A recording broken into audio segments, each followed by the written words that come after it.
Hello everyone, ఎలా ఉన్నారండి? నేనైతే వెయిట్ లాస్‌కి సంబంధించి టిప్స్ చెప్తూ ఉన్నాను కదా! దాని మీద ఒక చిన్న వీడియో అయితే చేయాలనుకున్నాను. నేనైతే కనిపిస్తున్నాను కదా! ఎంత వెయిట్ తగ్గాను అనేది. ఆల్మోస్ట్ 20 కేజెస్ అయితే నేను తగ్గానండి. వెయిట్ లాస్ జర్నీలో నేనైతే ఏం వీడియోస్ అంతగా ఏం తీసుకోలేదు. సో, అందుకే నాకు అప్‌లోడ్ చేయడానికి అవ్వట్లేదు. బట్ మీకైతే రిజల్ట్ అయితే మీకు కనిపిస్తాను కదా! ఓల్డ్ ఫోటోస్ అవి కూడా నేను అప్‌లోడ్ చేశాను. నా వెయిట్ లాస్ అనేది నేను ఎట్లా జరిగిందనేది కూడా మీకు షేర్ చేస్తూనే ఉంటానండి. అండ్ ఈ వీడియోలో అయితే నేను దానికి సంబంధించి లాస్ట్‌లో కొన్ని కూడా యాడ్ చేశాను. డైట్ అంటే నేను ఫాలో అయిన డైటే, కాకపోతే కొంచెం అనేది నేను అప్‌లోడ్ చేశాను. వేరే డైట్స్ కూడా నేను ఫాలో అయ్యాను. మీకు కావాలంటే నాకు మెసేజ్ చేయండి. నేను మీకు ఖచ్చితంగా డైట్ అనేది కూడా పంపిస్తానండి.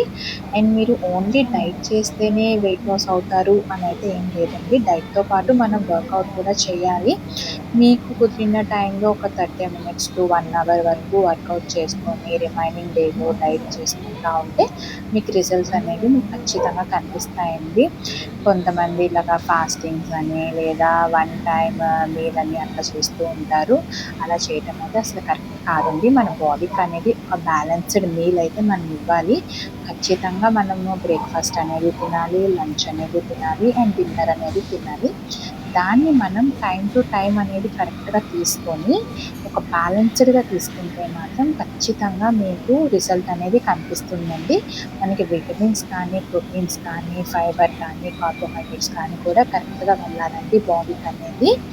సో, దానికి సంబంధించి అయితే నేను ఖచ్చితంగా చెప్తాను మీకు. ఏం డౌట్స్ ఉన్నా కూడా నన్నైతే అడగండి. అండ్ మెయిన్ చీట్ డేస్ అనేవైతే అసలు చేయొద్దండి. ప్రాపర్‌గా ఒక డైట్ అనేది చేస్తున్నప్పుడు మనం చీట్ డేస్ చేయకూడదు. అలా చేయటం వల్ల మీ రిజల్ట్‌లోనే మీకు మళ్ళీ వెయిట్ పెరగటము అట్లా జరుగుతుంది తప్ప ఏముండదు. సో, అలాంటివేమీ చేయకుండా కంప్లీట్ డైట్ అనేది చేయండి. నేను లాస్ట్‌లో క్లిప్స్ యాడ్ చేశాను కదా! అవి మీకేమన్నా హెల్ప్‌ఫుల్ అయితే యూజ్ చేయండి. లేదా మీకు ఫర్దర్‌గా ఏమన్నా కావాలనుకుంటే నాకు ఖచ్చితంగా ఇన్‌స్టాలో మెసేజ్ చేయండి. నేను మీకు రిప్లై అనేది ఇస్తాను. అండ్ వీడియో అనేది కంప్లీట్‌గా చూడండి. మీకు అర్థమవుతుంది. అండ్ ఏమన్నా అర్థం కాకపోతే ఖచ్చితంగా నాకు మెసేజ్ చేయండి. మీ డౌట్స్ నేను క్లియర్ చేస్తాను.